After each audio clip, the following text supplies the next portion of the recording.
So hello everyone, नमस्कार साथियों। स्वागत है आप सभी का एक बार फिर से डेली करंट अफेयर्स की क्लास में। और आज है साथियों आप लोगों की 15 अक्टूबर। और आज हम सभी 15 अक्टूबर से बनने वाले जितने भी मोस्ट इंपॉर्टेंट करंट अफेयर्स के प्रश्न बने हैं, इन सभी प्रश्नों को हम इस क्लास के अंदर डिस्कस करेंगे। तो आप सभी साथी पूरी क्लास में आखिर तक जरूर बने रहिएगा।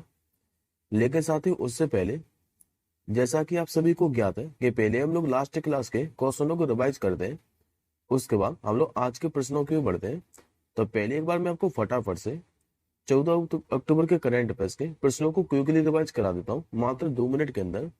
उसके बाद हम लोग आज के प्रश्नों की ओर बढ़ेंगे। तो जैसा कि साथियों लास्ट क्लास के अंदर मैंने आप लोगों को पढ़ाया था कि भाई जो सेंट बिसेंट और ग्रेनेडाइंस है, यहाँ पर अभी उच्चायुक्त के रूप में किसे नियुक्त किया गया है? तो नाम है इनका साथी सुभाष प्रसाद गुप्ता। अंतर्राष्ट्रीय मैंने आपको बालिका दिवस पढ़ाया था, जो कि आपका हर साल कब मनाया था? तो 11 अक्टूबर को। और इसी के साथ साथ ही आप लोग ये और याद रखेंगे कि जो राष्ट्रीय बालिका दिवस है ये हर साल कब मनाया जाता है? तो 24 जनवरी को। अभी 14वीं जो मारुति कंपनी है, इसका दर्जा किसे प्राप्त हुआ था? तो हिंदुस्तान एरोनॉटिक लिमिटेड को। अंतर जो संसदीय संघ है, इसकी 149वीं सभा में जो संसदीय प्रतिनिधि मंडल का नेतृत्व है, यह भी किसने किया था? तो हमारे लोकसभा अध्यक्ष ओम बिरला साहब ने। एशियन टेबल टेनिस चैंपियनशिप 2024 के बाद मैंने आपको पढ़ाया था, इसमें भी पदक जीतने वाली पहली जो भारतीय महिला युगल टेबल टेनिस जोड़ी है, यह भी कौन से बनी थी? तो ये बनी सकते आइहिका मुखर्जी और सुतीर्था मुखर्जी। संगाई मास्टर का जो खिताब है, यह भी किसने जीता था? तो इटली की यानिक सीनर ने। इसके बाद मैंने आपको पढ़ाया था 7वां क्वेश्चन कि भाई तीसरी बार जो वुहान ओपन का खिताब है, ये किसने जीता था? तो ये जीता था बेलारूस की आरेना सबालेंका ने। भारत सरकार के द्वारा भी जो राष्ट्रीय खाद्य तेल मिशन है तिलहन, इसने अभी कितने वर्ष के लिए शुरू किया है? तो 7 वर्षों के लिए। पावर लिफ्टिंग में अभी गोल्ड मेडल जीतने वाली जो पहली महिला आईपीएस अधिकारी है, ये कौन बनी है? तो ये नाम याद रखिएगा, अनिता राय का। और केंद्र ने भी किस संगठन को आतंकवादी जो संगठन है ये घोषित किया है? तो इसका नाम साथ हिज उत तहरीर संगठन। अब आज के साथ ही पहले क्वेश्चन क्यों बढ़ते हैं। आज का साथ आपका जो पहला क्वेश्चन है, ये योजना से संबंधित है। आप लोगों से पूछ रहा है कि भी जो माओवादी प्रभावित क्षेत्रों के लिए जो ग्रामोदय योजना है, इसको भी किसने शुरू किया है? तो देखिए साथी, ऐसा करने वाली जो राज्य सरकार बनी है जिसने भी ग्रामोदय योजना को शुरू किया है, ये बनी भी उड़ीसा सरकार। आंसर हो जाएगा ऑप्शन नंबर बी। दरअसल साथी उड़ीसा सरकार ने कहा है तो जो नक्सल प्रभावित गांव है, इनके विकास के लिए अभी ग्रामोदय योजना शुरू की है। और इस योजना का उद्देश्य क्या है? तो गांव में सामाजिक आर्थिक विकास को बढ़ावा देना और पिछड़े क्षेत्रों में क्या है कि विकास परियोजनाओं को लागू करना है। और इस योजना के तहत स्वास्थ्य, शिक्षा, बुनियादी ढांचे और रोजगार के अवसरों को बढ़ावा देने के लिए ये विशेष पहल की शुरुआत की गई है। बात करते साथ हम लोग उड़ीसा के बारे में। तो याद रखिएगा उड़ीसा की राजधानी क्या है? तो भुवनेश्वर। मुख्यमंत्री मैंने आपको कई बार बताया जो कि अभी बने थे मोहन चरण मांझी। राज्यपाल है रघुवर दास। यहाँ पर साथियों दो फेमस नेशनल पार्क है, एक तो भीतरकनिका का और दूसरा सिमलीपाल। झील की बात करें तो यहाँ पर चिल्का झील है जो कि सबसे ज्यादा फेमस है। महोत्सव की बात करें तो एक तो नोआखाई महोत्सव जो कि कई बार पूछा गया है। दूसरा याद रखेंगे रजब पर्व, बाली यात्रा, कोणार्क नृत्य महोत्सव और जो धनु यात्रा उत्सव है। ये सारे के सारे फेस्टिवल उड़ीसा के अंदर मनाए जाते हैं। अब पहले साथ हम लोग उड़ीसा से संबंधित करंट अफेयर्स के प्रश्नों को डिस्कस कर लेते हैं। उसके बाद साथ ही मैंने पिछले 6 महीने के अंदर जितनी भी आपको योजनाएं पढ़ाई है, वो आज मैं आपको सारी की सारी रिवाइज करा दूंगा। तो पहले हम लोग उड़ीसा से संबंधित कुछ करंट अफेयर्स के प्रश्नों को रिवाइज कर लेते हैं। जैसे कि भी महिलाओं को 1 दिन का पीरियड लीव देने की घोषणा किसने की थी? तो उड़ीसा सरकार ने। भारत का भी पहला 24 घंटे चलने वाला जो अनाज एटीएम है, यह भी कहां पर शुरू हुआ है? तो उड़ीसा के भुवनेश्वर के अंदर ही। सुभद्रा योजना के बारे में मैंने आपको पढ़ाया था, इसका नाम किसने किया था? तो उड़ीसा सरकार ने। पीएम उषा कार्यक्रम की जो शुरुआत है, ये भी उड़ीसा सरकार ने की थी। और अभी केंद्रीय मंत्री श्री राजीव रंजन सिंह ने उड़ीसा के अंदर जो रंगीन मछली ऐप है, इसको लॉन्च किया था। अब देखिए साथियों, आज के ज्ञान के अंदर आप लोगों से पहला योजना से क्वेश्चन पूछ रहा है कि अभी किस राज्य सरकार ने जो तमिल पदबलन योजना है इसका भी शुभारंभ किया था। तो जैसे कि साथियों इस योजना का जो नाम है ये स्पष्ट हो रहा है कि ये क्या था। अभी तमिलनाडु सरकार ने दूसरी योजना मैंने आपको पढ़ाई थी पिछले 6 महीने के अंदर कि जो माँ वाउचर योजना है इसकी शुरुआत किसने की थी। आंसर हो जाएगा आपका राजस्थान सरकार ने। मुख्यमंत्री जो युवा उद्यमी विकास अभियान है इसको किस राज्य सरकार ने शुरू किया था। तो ये कह सकते हो उत्तर प्रदेश सरकार ने। मुख्यमंत्री माइया सम्मान योजना के बारे में मैंने आपको पढ़ाया था, जिसमें महिलाओं को क्या है कि हर महीने 1,000 रुपए की राशि दी जाती थी और इसकी जो शुरुआत है ये झारखंड सरकार ने की थी। मुख्यमंत्री राजीव गांधी सिविल जो अभ्यस्तम योजना है इसका शुभारंभ किसने किया था। तो तेलंगाना सरकार ने। अभी किस राज्य सरकार ने जो श्रमिक बसेरा योजना है इसका शुभारंभ किया था। तो इसका शुभारंभ किया था साथी गुजरात सरकार ने। कृषि ऋण जो माफी योजना है इसकी घोषणा किसने की थी। तो इसके साथ ही जो घोषणा है ये तेलंगाना सरकार ने की थी और इस योजना के तहत किसानों को क्या है कि 2 लाख रुपए तक का कर्ज माफ किया जाएगा। नमक पोषण योजना के बारे में मैंने आपको पढ़ाया था, इसका शुभारंभ किसने किया था। तो इसका जो शुभारंभ है उत्तराखंड सरकार ने किया था और इस योजना के तहत जो सरकारी दुकान है इन पर 8 रुपए किलो के हिसाब से नमक दवाई दिया जाएगा। न्याय दिलाने के लिए अभी पहली जो गवाह संरक्षण योजना है इसकी शुरुआत किसने की थी। तो ये कहते साथियों असम सरकार ने। सुभद्रा योजना के बारे में मैंने आपको पढ़ाया था और जो कि मैंने अभी आपको रिसेंटली रिवाइज कराया है ये किया था उड़ीसा सरकार ने इसका शुभारंभ। मुख्यमंत्री जो सुख शिक्षा योजना है इसका शुभारंभ किसने किया था। तो ये कहते हैं हिमाचल प्रदेश सरकार ने। और अभी वृंदावन ग्राम योजना और जो गीता भवन परियोजना है इसको किस राज्य सरकार ने मंजूरी दी है। तो ये देख सकते हो मध्य प्रदेश सरकार ने। अब आज के हम लोग दूसरे क्वेश्चन क्यों बढ़ते हैं। आज का साथियों जो दूसरा क्वेश्चन है ये दिवस से संबंधित है। आप लोगों से पूछ रहा है कि जो विश्व प्रवासी पक्षी दिवस है ये 2024 के अंदर कब मनाया गया है।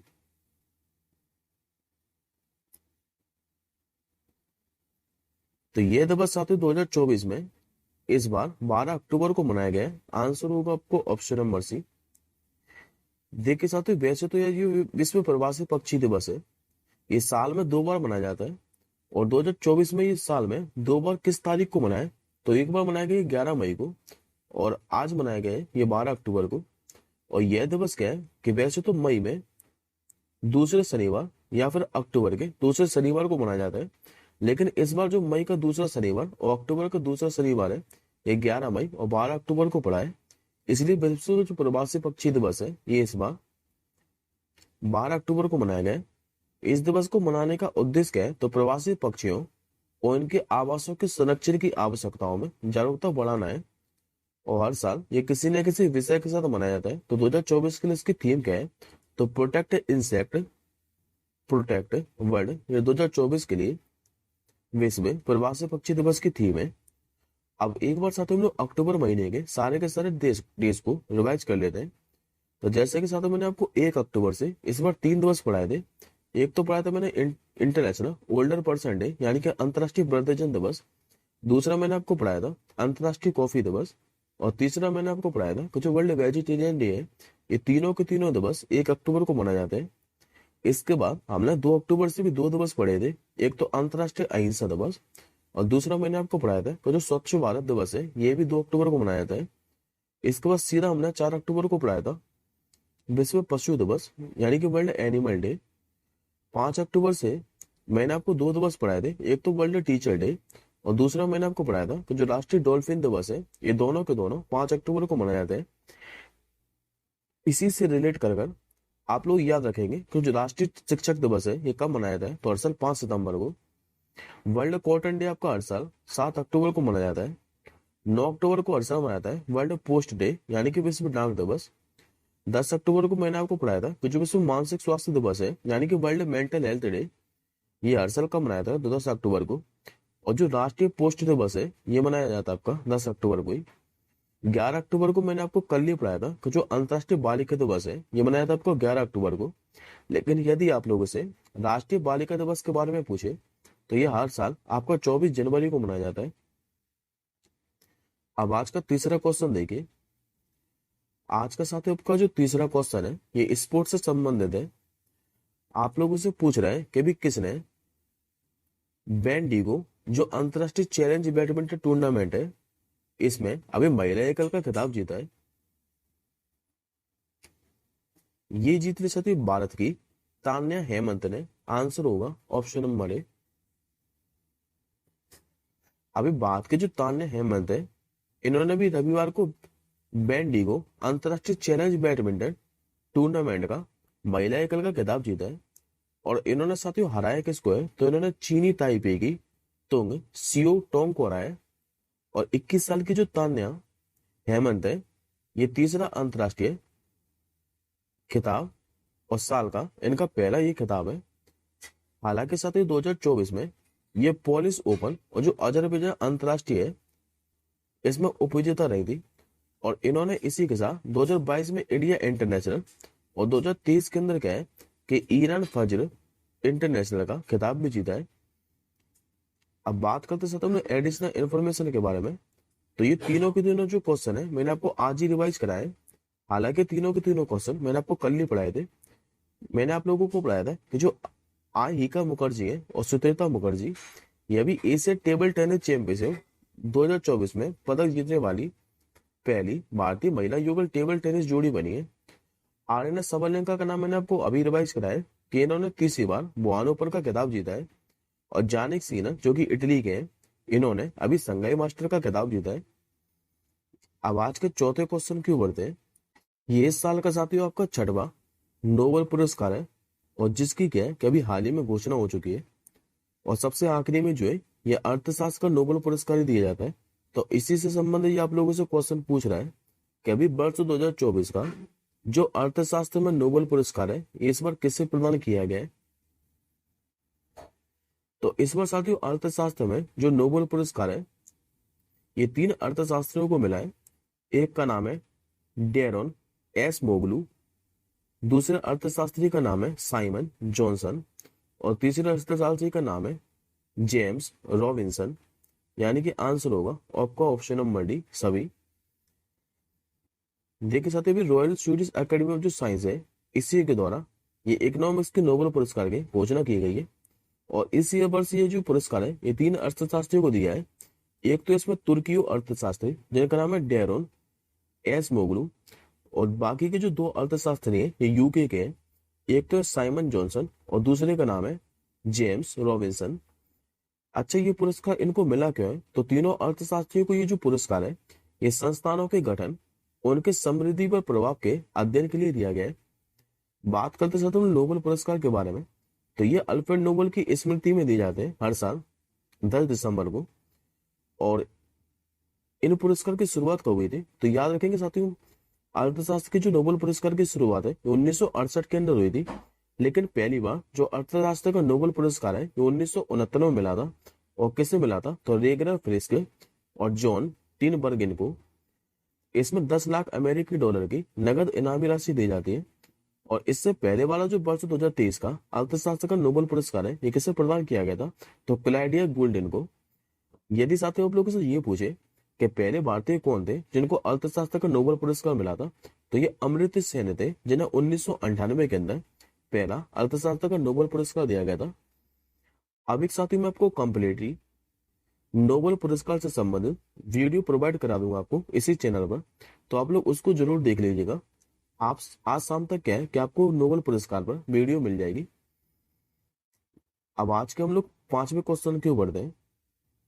आज का साथी आप लोगों से 5वां क्वेश्चन पूछ रहा है कि अभी जो भारतीय अंतरिक्ष विज्ञान एवं जो प्रौद्योगिकी संस्थान है इसके निदेशक का जो कार्यभार है ये भी किसने संभाल लिया है। नाम है साथियों इनका दीपांकर बनर्जी। आंसर होगा आपको ऑप्शन नंबर ए। दरअसल साथियों खगोल जो वैज्ञानिक है दीपांकर बनर्जी इन्होंने भी भारतीय जो अंतरिक्ष विज्ञान एवं प्रौद्योगिकी संस्थान है इसके निदेशक का कार्यभार संभाल लिया है। और इससे पहले जो भारतीय अंतरिक्ष विज्ञान एवं प्रौद्योगिकी संस्थान के निदेशक थे ये डॉक्टर श्याम दयाला देव थे और इन्होंने इन्हीं का ही स्थान लिया है। बात करते हैं हम लोग भारतीय अंतरिक्ष विज्ञान एवं प्रौद्योगिकी संस्थान के बारे में। तो ये भारत और एशिया का पहला अंतरिक्ष विश्वविद्यालय है। इसकी स्थापना कब हुई थी? 14 सितंबर 2007 को। और जबकि ये स्थित कहाँ है? तो तिरुवनंतपुरम, जो कि केरल के अंदर है, यहीं पर वलियमला क्षेत्र में है। और इस संस्थान को क्या है कि जो इसरो है और भारत सरकार के अंतरिक्ष विभाग, इसी से प्रायोजन मिलता है। एक बार साथियों बाकी के नाम और देखे, जैसे कि एस सोमनाथ, ये भी वर्तमान में इसरो के चेयरपर्सन है। जी सतीश रेड्डी की बात करें तो ये अभी डीआरडीओ के वर्तमान में अध्यक्ष है। अब आज का छठवां क्वेश्चन देखिए, हाल ही में भी किसने world telecommunication standardization assembly 2024 का उद्घाटन किया है? तो इसका साथी जो उद्घाटन है ये हमारे माननीय प्रधानमंत्री अभी मोदी जी ने किया है। आंसर होगा आपको ऑप्शन नंबर बी। दरअसल प्रधानमंत्री मोदी जी ने कहा है कि 14 अक्टूबर को नई दिल्ली का जो भारत मंडपम है, यहीं पर अभी world telecommunication standardization assembly 2024 का उद्घाटन किया है। और ये जो world telecommunication standardization assembly है, ये अंतर्राष्ट्रीय टेली कम्युनिकेशन यूनियन की गवर्निंग कॉन्फ्रेंस है। और ये संयुक्त राष्ट्र की डिजिटल टेक्नोलॉजी एजेंसी भी है। ये जो साथी सम्मेलन है ये हर 4 सालों में आयोजित किया जाता है। और इस बार इसमें 190 से ज्यादा देशों के 3000 से अधिक उद्यमी, नीति निर्माता और तकनीकी विशेषज्ञ जो है ये शामिल होंगे, जो कि दूरसंचार, डिजिटल और आईसीटी क्षेत्रों का क्या है कि प्रतिनिधित्व करेंगे। और इसी के साथ ही मोदी जी ने कहा है कि इंडिया मोबाइल कॉन्फ्रेंस 2024 का जो 8वां संस्करण है इसका भी उद्घाटन किया है। इंडिया मोबाइल कांग्रेस 2024 में क्या है कि भारत के इनोवेशन इकोसिस्टम का प्रदर्शन होगा। ये दोनों के दोनों साथी जो समिट है ये याद रखिएगा। अब आज का 7वां क्वेश्चन देखें। आज का साथ जो 7वां क्वेश्चन है ये आप लोगों से पूछ रहा है कि अभी झारखंड के जो मुख्यमंत्री हैं हेमंत सोरेन, इन्होंने जो मांगे सम्मान योजना है इसकी जो राशि है, जो कि पहले 1000 रुपये दी जाती थी, अब इसको बढ़ाकर कितने रुपए करने के प्रस्ताव को मंजूरी दे दी है?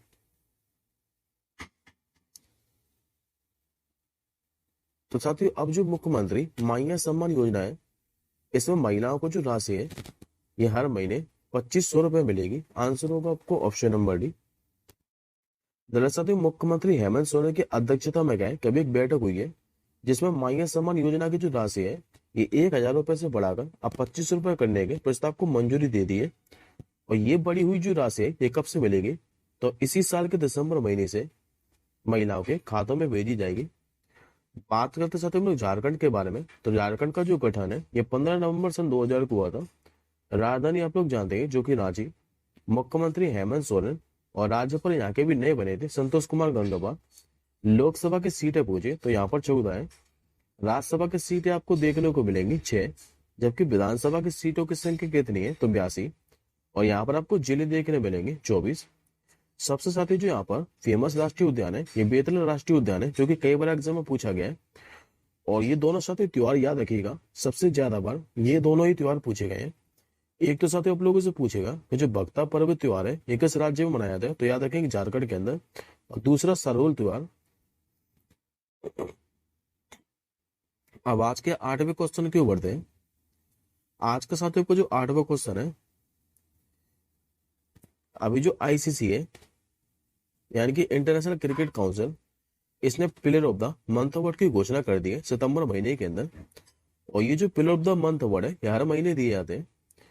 तो आप लोगों से पूछ रहे हैं कि अभी आईसीसी ने कहा है कि सितंबर 2024 के लिए पुरुष जो player of the month award है ये किससे चुना है? तो देखिए साथ ही पुरुष और महिला दोनों में दिए जाते हैं। तो पुरुषों में जो अवार्ड दिया है ये श्रीलंका के बल्लेबाज कामिंदु मेडिस को दिया है। आंसर होगा आपको ऑप्शन नंबर ए। अभी सितंबर 2024 के लिए आईसीसी ने जो player of the month award में घोषणा की है, इसमें पुरुषों में जो अवार्ड है ये श्रीलंका के कामिंदु मेडिस को मिला है। जबकि साथियों महिला में जो अवार्ड है ये किसे मिला है? तो इंग्लैंड की टेमी ब्यूमेंट को। अब इसी के साथ ही ये आपको याद रखना है, क्योंकि इतिहास में ऐसा पहला मौका है जब आईसीसी ने player of the month award किसी एक ही देश के एक ही महिला और एक ही पुरुष खिलाड़ी को दिया था। और ये कोई और नहीं बल्कि अपने भारत के ही थे। और ये किस महीने के लिए दिया था, तो जून महीने के लिए। इन दोनों खिलाड़ियों का नाम क्या है कि आप लोग जरूर याद रखिएगा। एक तो याद रखना है आपको जसप्रीत बुमराह का नाम। इनको पुरुष प्लेयर ऑफ द मंथ चुना गया था, जबकि महिलाओं में किसे चुना था, तो स्मृति मंदाना को। अब बात करते हैं हम लोग आईसीसी के बारे में। तो स्थापना हुई थी 1909 के अंदर। मुख्यालय का है तो दुबई के अंदर। और अब इसके साथ ही जो नए अध्यक्ष हैं ये अमित शाह के बेटे जैसा बनने वाले हैं। आज का 9वां क्वेश्चन देखिए।